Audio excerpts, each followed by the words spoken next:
Assalamualaikum teman-teman, balik lagi bersama kami di kisah horor ya. Kali ini saya akan bercerita tentang Kualat Gunung Pulau Sari. Pulanglah part 4 ya. Sebelum cerita kita mulai, alangkah baiknya tekan tombol subscribe, like, dan komen. Dan jangan lupa aktifkan loncengnya agar kalian yang pertama mendapatkan video terbaru saat saya upload video. Oke? Setelah susah payah melewati semak belukar, akhirnya aku melihat sebuah rumah gubuk. Bangunan itu sepertinya terbengkalai. Biliknya dirambati tanaman liar. Itu gubuk kecil yang entah semula dijadikan tempat apa. Di depan gubuk itu ada dua gundukan tanah seperti kuburan. Namun aku tidak bisa memastikan kalau gundukan itu memang kuburan manusia atau bukan. Pintu gubuk sudah tidak ada engselnya. Pak Jaro menggeser pintu itu lalu mempersilahkan kami masuk. LD dan Ricky masuk ke dalam gubuk. Sementara aku berdiri di depan pintu dengan perasaan ragu. Bagaimana mungkin aku bisa mempercayai orang yang baru saja aku kenal? Aku sangat curiga kepada lelaki tua itu. "Kamu kenapa?" tanya Pak Jaro. Aku diam, mataku memperhatikan gubuk yang sudah lapuk itu. "Curiga sama saya?" Pak Jarwo menatapku tajam. "Ri, ayo masuk." LD melonggokkan kepala. Ia berdecak kesal. "Kita mau apa di dalam, Pak?" tanyaku penasaran sekaligus curiga. "Ada ritual yang harus kalian lakukan sebagai bentuk permohonan maaf." "Jangan khawatir, Ri, masuk aja." Kali ini Ricky yang membujukku. Ragu-ragu aku melangkahkan kaki masuk ke dalam gubuk itu. Di dalam tidak ada apa-apa. Gubuk hanya beralaskan tanah yang lembab. Pak Jaro meminta kami untuk melingkar.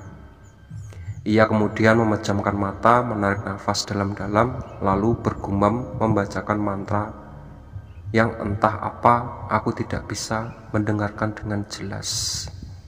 "Teman kalian itu kualat, kalian juga akan kena imbasnya.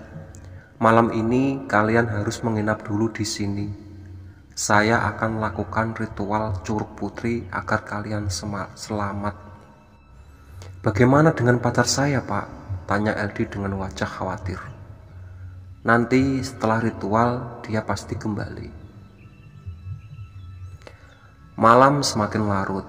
Pak Jaro dari tadi sore meninggalkan kami di gubuk ini. Kami semua menggelar tikar dan menyalakan lampu centing LED. LD dan Ricky tidur dengan pulas. Sementara aku tidak sama sekali mengantuk. Pikiranku merayap kemana-mana. Aku tidak habis pikir kenapa mereka berdua bisa tidur dengan nyenyak seperti itu. Padahal Mira masih belum jelas keberadaannya. Kalau sampai dia tidak ditemukan, apa yang harus kukatakan pada omnya Mira? Dia pasti marah atau bahkan membawaku ke pengadilan. Selang beberapa saat, aku mencium minyak wangi yang menguar memenuhi ruangan gubuk. Aku bangun sambil mengendus-enduskan hidung. Dari mana bau minyak ini berasal? Kuikuti sumber bau itu mengarah ke gubuk. Kugeserkan pintu bilik. Di luar seorang wanita berjaket biru. Ia mengenakan celana levis, sedang duduk di atas gundukan tanah. Ia berpakaian layaknya seorang pendaki. "Kamu siapa?" tanyaku. Ia menoleh kepadaku. Wanita itu lalu bangun dari duduknya. "Pulanglah," katanya. Tatapannya tajam ke wajahku. "Pulang?" Aku mengerutkan dahi.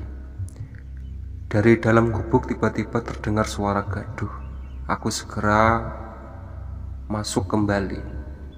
Aku sangat terkejut saat menyadari kalau LD tidak ada di tempat tidurnya. Kubangunkan Ricky masih dalam keadaan kantuk. Ia mengenangkan kembali kacamatanya. "Kenapa, Ri? LD kemana?" Aku panik. "Hah, bukannya tadi di sini?" Ricky malah balik tanya. Sayup-sayup aku mendengar suara arak-arakan dari kejauhan. "Kamu dengar itu?" Aku meruncingkan telinga. "Ayo, Ri." Ricky bangun. Ia menggulung tikarnya dan memasukkan ke dalam tas. Aku juga segera berkemas. Kami segera bergegas keluar. Dari kejauhan terlihat rombongan orang yang membawa obor. Aku dan Ricky langsung mengikuti mereka. Kami menerobos semak belukar. Semakin dekat ke rombongan itu, semakin jelas kulihat ada LD di antara mereka. Ia berbaris sambil memegang obor, entah akan menuju kemana mereka. "LD," teriakku sambil terus mendekatinya. Saat berhasil mendekati rombongan itu, ku coba menarik lengan LD, tapi dia malah mendorongku dan terus berjalan mengikuti rombongan. Aku terjerembab ke semak-semak. Ricky membantuku untuk bangun. Aku hendak mengejar LD lagi, namun Ricky malah menahan lenganku. "Kenapa, Rick? Dia sudah bukan LD. Kamu ngomong apa sih? Itu teman kita, Rick. Dia mau dibawa setan." "Lebih baik kita pergi saja, Ri. Di sini bahaya." "Kamu ini gimana sih? Becus enggak sih jadi pemandu?" Aku kesal, ku tepis genggaman tangannya. Rombongannya semakin menjauh. Tanpa memedulikan Ricky, ku kejar rombongan itu. Mereka berhenti di tepi jurang, kemudian duduk sila. Hanya LD yang berdiri. Ia melangkah perlahan ke tepian jurang. "LD, jangan!"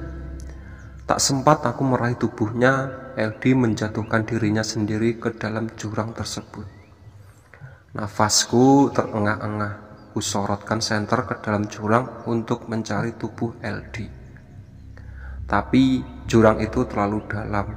Aku tidak dapat menemukan LD. "Ri, ayo pergi." Ricky memanggilku dari jauh. Rombongan lelaki yang sedang duduk sila di sekeliling menatapku dengan tatapan tajam. Mereka sepertinya marah kepadaku. Segera aku meninggalkan tempat itu. Kami melanjutkan perjalanan. Daerah ini sangat tidak aman bagi kami. Kalau kami menunggu Pak Jaro, aku yakin akan ada suatu hal yang buruk yang terjadi pada kami. "Kita kemana, Rick?" Aku sangat takut semua kacau malam itu. "Ke kawah." "Ngapain ke sana?" Aku berhenti melangkah. "Kita harus cari si Mira. Tadi aku lihat LD terjun ke jurang. Kita cari dia juga. Kalau memang sudah mati, setidaknya kita harus temukan jasadnya." "Begini, Ri, di kawah pasti banyak orang. Nanti kita minta bantuan mereka." Aku diam. Ada benarnya juga apa yang dikatakan Ricky. Sudah 2 jam kami berjalan. Entah kenapa aku merasa kami semakin tersesat. Tidak ada jalan setapak yang menjadi jalur pendakian. Sialnya, kami malah balik lagi ke gubuk tadi. Aku duduk lemas di atas tanah. Ricky menggelengkan kepala. Kami benar-benar dipermainkan setan malam itu. Oke ya, itu tadi cerita dari Kualat Gunung Pulau Sari. Pulanglah 44 ya. Sebelum ceritaku tutup, alangkah baiknya tekan tombol subscribe, like, dan komen. Oke. Assalamualaikum warahmatullahi wabarakatuh. Bye bye.